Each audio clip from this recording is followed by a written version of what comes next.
Ladies and gentlemen of YouTube, Boogie2988 coming at you live once again to the power of the internet. YouTube, Boogie2988 coming at you live once again to the power of the internet. Coming at you live once again to the power of the internet. What's up, ladies and gentlemen of YouTube? Boogie2988 coming at you live once again. At 40 years old, I take 15 pills a day and an injection just to stay alive. And on top of that, my knees are shot, my back is shot. I have trouble walking, I have trouble standing. Hell, these days I have trouble sitting comfortably. The excuse you use is that it's a choice, but let's be honest, would anyone choose this? I mean, look at this. Do you think I would choose this? Or do you think I'm doing everything I humanly can to fight it? The misperception that fat people are stupid or lazy or weak-willed is one of the dumbest things I have ever heard, because it takes a lot of will and effort to live a day like this, much less try to fight it. You get into this cycle that a lot of people I don't think realize, and I hate to quote a fat bastard from the Austin Power movies, but he says, I eat because I'm sad, and then I'm sad because I eat. But that is the cycle that you get into.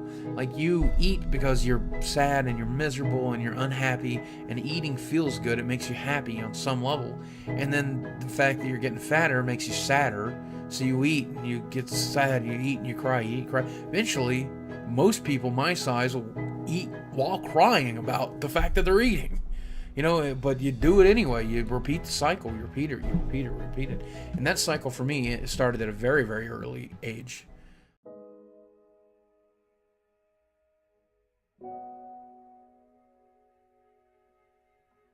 At the age of 7, I was heavier than the other kids by 25, 50 pounds. By the time I graduated high school, I was 350 pounds. By the time I was 30, I was almost 600 pounds. And through therapy over the years, I have learned that my eating disorder and what I've done to my body largely stems from the fact that I was born into a family full of crazy people who did not want me there, and they mentally and physically and even sexually abused me at points. So this is just kind of how I retaliated. The amount of pain that's in my head and my heart is immeasurable. It haunts me every day of my life and always will. Because of that, I have 2 diagnosed disorders. The first is PTSD. I have extreme anxiety. Several times a day. Some of the simplest things. Seeing a shoe on the floor, seeing soda on the edge of a chair or edge of a table or whatever, my brain will trigger. It's awful. I feel like I'm dying. I feel like I'm going to die. I lose my breath. I lose my mind. I go crazy. I get angry. I get sad. I get depressed. I get suicidal. I'm afraid it won't end. I'm afraid it will end. I'm afraid I'll end myself. Once a day, twice a day, 3 times a day. One of the things that helps with that is food. It's one of the only things that help. And so when this happens, I will eat. That's the second disorder. I have an obsessive compulsive eating disorder. When I'm in that kind of mental pain, when I'm in that kind of anguish, I think about the day my mother attempted suicide, or the day my father lost his hearing in the coal mines, or the day that he had a stroke due to his alcoholism, or the day my mother tried to claw my eyes out and I jumped out of a moving car to save my left eye, which still doesn't work so good. It was barely worth saving. Or any of that stuff, I eat. 2, 1. Now triceps. 3, 2, 1. Biceps. Pull them up. 3, 2, 1. Chest and tries. Push. And the biggest abuser I endured was at the hands. The most abuse I endured was at the hands of my mother. And I've always wanted to talk about that, like really talk about it. I've turned on this camera maybe a dozen times since YouTube came into my life, and I've talked about it, and I've never had the bravery to upload the video. Because I think about what people are going to think or what people are going to say. Will I be perceived as weak? Will I be made fun of? Will people even believe me?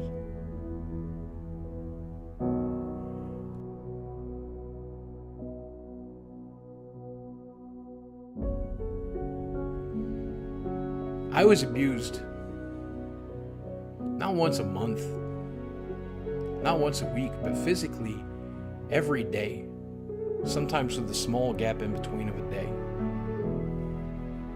I was cut, I was burnt with cigarettes, I was stabbed, I was thrown, I was picked up and thrown.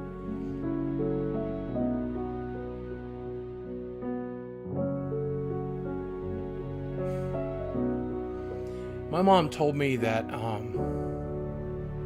she had me to get it right because she'd fucked up my brother and she fucked up my sister. But me, I was the one that she was supposed to do it right, do it the way it was supposed to do. Mom did not. She definitely did not succeed at that. She revisited everything she ever did to my brother and my sister tenfold.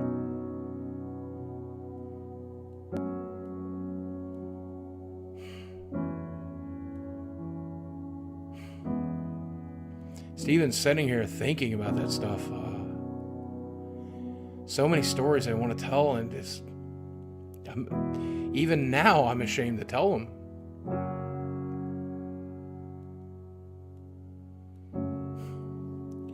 My sister got taken out of her home because of the abuse she received. She was, I think, 13 or 14. They left me there for some reason. I'll never understand that. I'll never understand that. Not that the foster care system my sister went into was any better. Not that she didn't get beaten and destroyed there either. But god damn it, someone should have fucking helped. You know?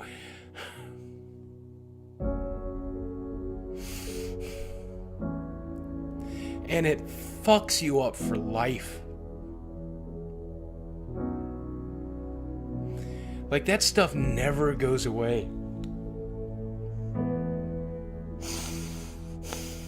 It gets better. It never goes away. I'm sitting here, a 41-year-old man with PTSD and an anxiety disorder and a 500-pound body where I tried to eat myself to death to cope with it, man. And I just...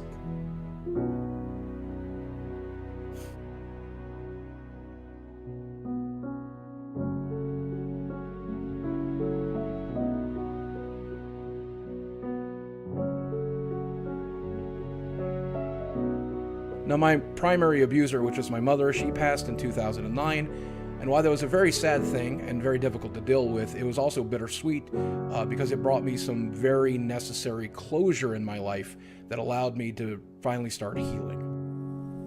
What you working on?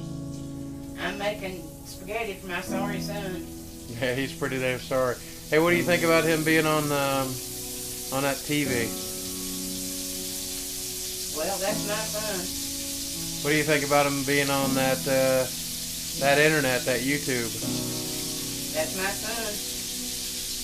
You think he's crazy? As long as he don't eat dukes, I'm happy with him.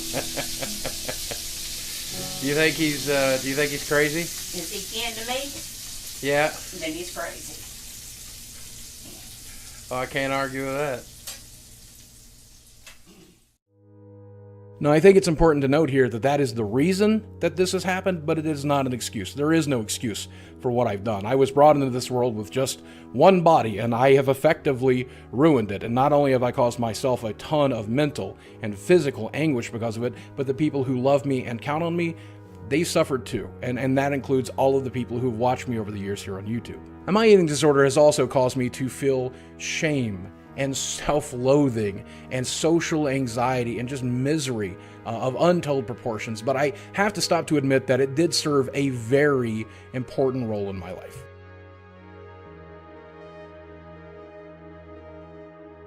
When I was a young teenager and I was suicidal, food kept me alive because it was the only source of joy in a life that was otherwise filled entirely with misery. When I was a broke young adult and I was even homeless, I knew that if I got $5, I could take it to a pizza buffet and eat thousands of calories. If I didn't know where my next meal was coming from, I had the ability to eat and eat a lot, and I knew that that would keep me going for some time.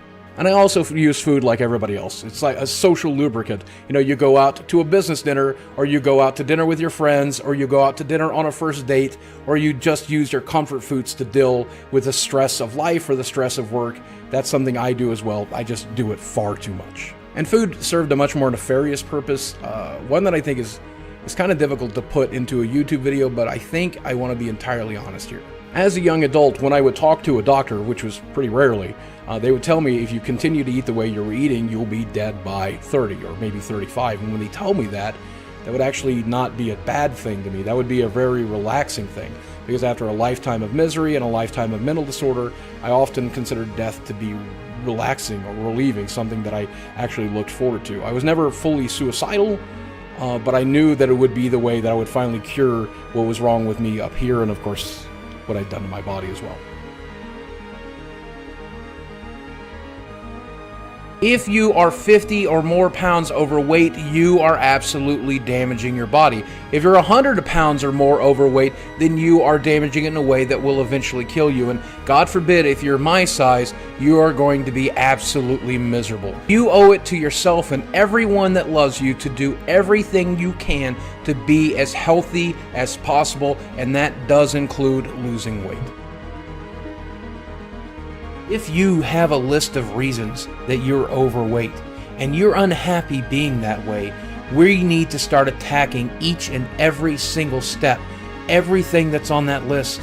If you're unhappy, if you're depressed, if you're physically unfit, start fixing that stuff today. That's something I had to do. It's something I'm in the process of doing, and it's something you're going to have to do if you want to live longer, if you want to be healthy, and for some of us, if you want to be happy.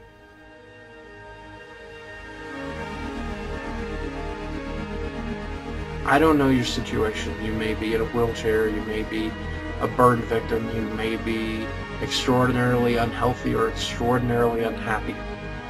I'm not here to judge you. But I am telling you that no matter what your situation, there's no reason not to fight for something good. There's no reason not to fight to help yourself and help the loved ones around you.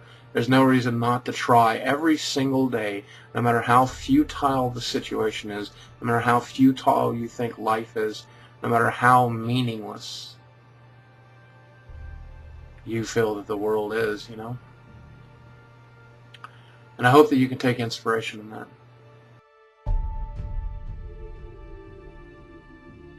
If you know me at all, you know I have a very singular message when it comes to being overweight. Don't be. Learn from my mistakes. Don't end up in the unbearable amount of pain and discomfort I'm in every day. If you're overweight, you're impacting your health, and you need to do your best to try to be as healthy as humanly possible. Please do it for me, if not yourself.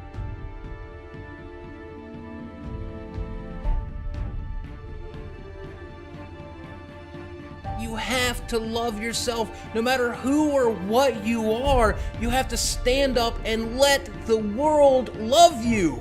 And if you do, you're going to draw haters, and they're going to hate you for standing up for what you believe in and what you are. But fuck them. And I definitely have my haters. Whenever I create a video, hundreds of you flock to the comments or to my Twitter or to Reddit to tell me what a fat, worthless piece of shit I am.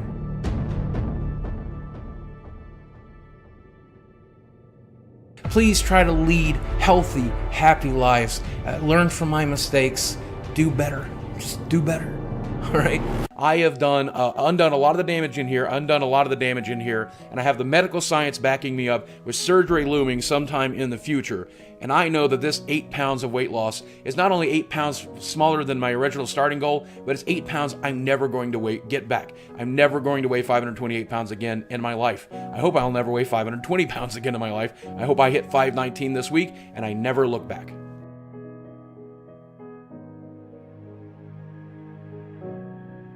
But if you don't watch every day or you don't watch very often, do me a favor, check back in about a year. Because mark my words, I'm pretty sure, and I've said it before, but this time I think it's going to work. I'll be half the man I used to be. And I'm pretty happy about that. Guys, thanks for watching. I love you very much.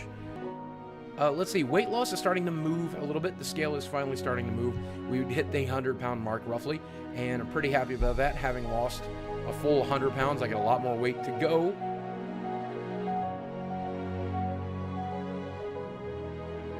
Take it from a morbidly obese guy. Learn from my mistakes. Do better. And if that seems hypocritical, I'm fine with that, as long as you do better. Okay? Promise me you will. I'm currently at about 150 pounds down since my pre-op diet, and a little over 100 pounds since the surgery date, which was almost exactly 6 months ago today. 6 months ago this week. Moving forward, I'm very excited because I'm looking forward to the future for the first time since ever. I hope you guys check back into me in a few more months to see how I'm doing. And for those of you who followed me through this journey so far, thank you for being there. For those of you who have been here long before this journey began, back when I was yo-yo dieting and making promises every day that I was finally going to get it, that I finally had it. Well, you waited, and here we are. It paid off. It took surgical intervention to get me there, but we're there. Guys, thanks for watching. I love you very much. I'll speak with you again soon.